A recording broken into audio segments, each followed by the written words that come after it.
You walk in the door and you haven't seen it yet. The shoe, the trash spread across the kitchen floor, whatever it is this time. You haven't said a word. You haven't even fully processed the room, but your dog is already there to meet you. Head low, ears flattened, tail tucked, eyes doing that thing where they look up at you without lifting their head, the exact posture every dog owner on earth recognizes instantly as guilt. And for a second, before you've consciously registered the mess behind them, you think the same thing every owner thinks in that moment. They know. They know what they did. We're going to come back to that exact look in a minute, because a researcher eventually built an experiment specifically designed to catch dogs in the act of either actually knowing or not, and the answer surprised almost everyone, including, by her own account, the scientist who ran it. The common belief here barely needs explaining because you've lived it. Your dog did something wrong. Your dog knows it was wrong, and that hangdog look is your dog's conscience showing through their face, a tiny moral reckoning playing out before you've said a single word. It's such a universal experience that for a long time almost nobody thought to question it scientifically. Why would you? The evidence seemed to be standing right in front of you on four legs, and the look is so specific, so consistent across breeds and individual dogs, that it feels less like a guess and more like a confession. But there's a logical problem hiding inside that confidence, and it's worth sitting with for a second before we get to the lab. Guilt, the actual emotion, requires something fairly sophisticated, an internal model of a rule, an understanding that you personally broke it, and a judgment about your own past behavior held in memory after the fact. That's a meaningful cognitive load, the kind of self-reflective moral reasoning psychologists call a secondary emotion, built on top of simpler ones like fear or excitement rather than alongside them. It's not obviously impossible for a dog, but it's also not something you can simply infer from a facial expression alone, no matter how convincing that expression looks from across the kitchen. In 2009, a comparative psychologist named Alexandra Horowitz, running the Dog Cognition Lab at Barnard College, decided to actually test it. Her setup was deceptively simple. An owner would forbid their dog from eating a treat, then leave the room. While the owner was gone, the dog either obeyed and left the treat alone, or disobeyed and ate it. So far, completely ordinary. Here's the twist that made the experiment work. When the owner came back into the room, Horowitz sometimes told them the truth about what their dog had done, and sometimes lied to them, on purpose, regardless of what actually happened. Some owners were told their dog had been good when it had actually eaten the treat. Others were told their dog had disobeyed when it had actually behaved perfectly. That meant Horowitz could finally separate two things that had always been tangled together before: what the dog actually did, and what the owner believed, and how they reacted. If the guilty look really reflected a dog's own awareness of wrongdoing, it should have shown up specifically in the dogs that disobeyed, regardless of what their owner believed. That's not remotely what happened.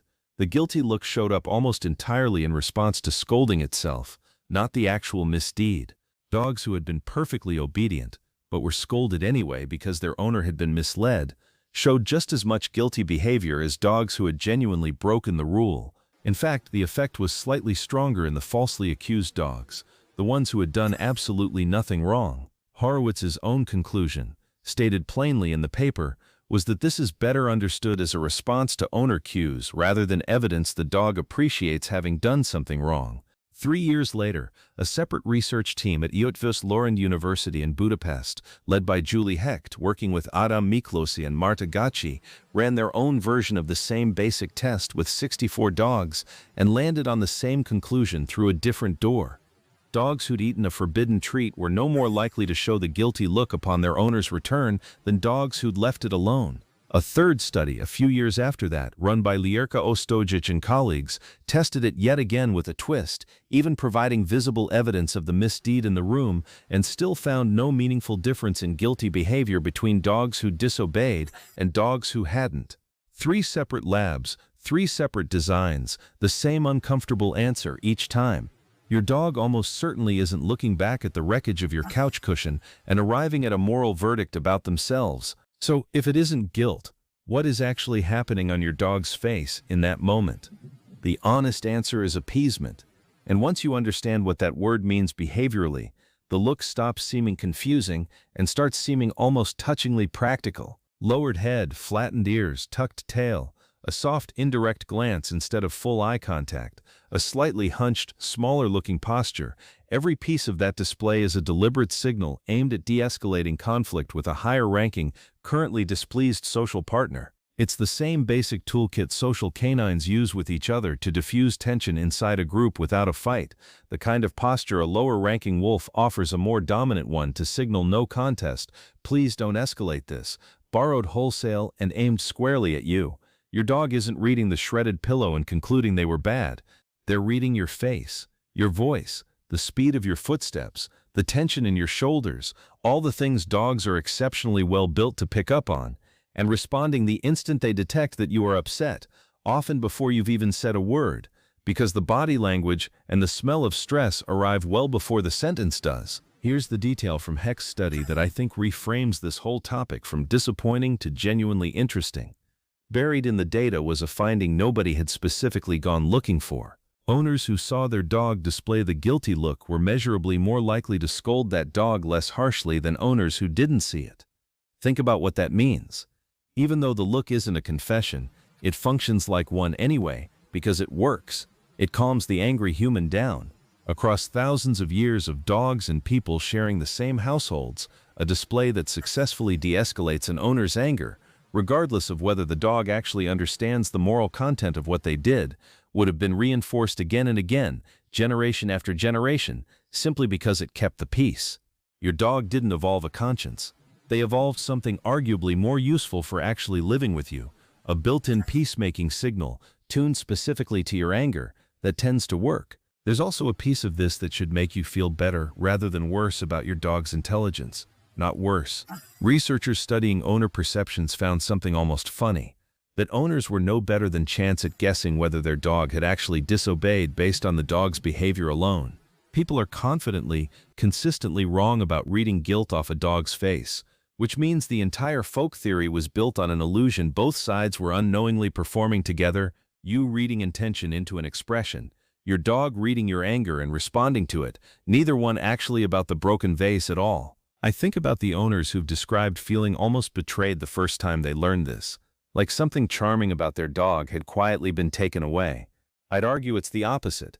A dog capable of holding a private internal verdict about right and wrong is in a strange way a more isolated creature, working out morality alone in their own head.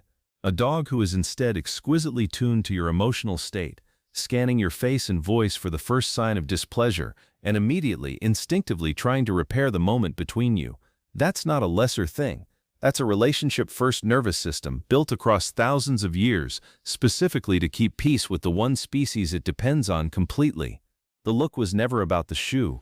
It was always about you. I've heard from owners who tested this themselves almost by accident, walking into a perfectly clean house, mid-renovation or right after a guest had tidied up without telling them, and being met with that same lowered head and sideways glance anyway, simply because the owner happened to be tired, or stressed about something unrelated, or just slammed the front door a little harder than usual. The dog wasn't reacting to a crime scene that didn't exist. They were reacting to a person who looked and sounded upset, the only piece of information that ever actually mattered to them in the first place. So go back to that doorway, the shredded shoes still behind you, your dog already lowered, already glancing up sideways, already doing everything they can before you've said a single word. They're not confessing. They're not reasoning through right and wrong the way you might at a similar age. They're reading you accurately in real time and offering the only language they have for "I notice you're upset, and I want this to be okay between us." After thousands of years living in our houses, that might be the more remarkable trick. Not knowing they did something wrong, knowing instantly and precisely how you feel about it. Has your dog ever given you the guilty look when you later found out they hadn't actually done anything wrong? Tell me about it in the comments. I read every one. That's a wrap for today's video. I'll see you in the next one.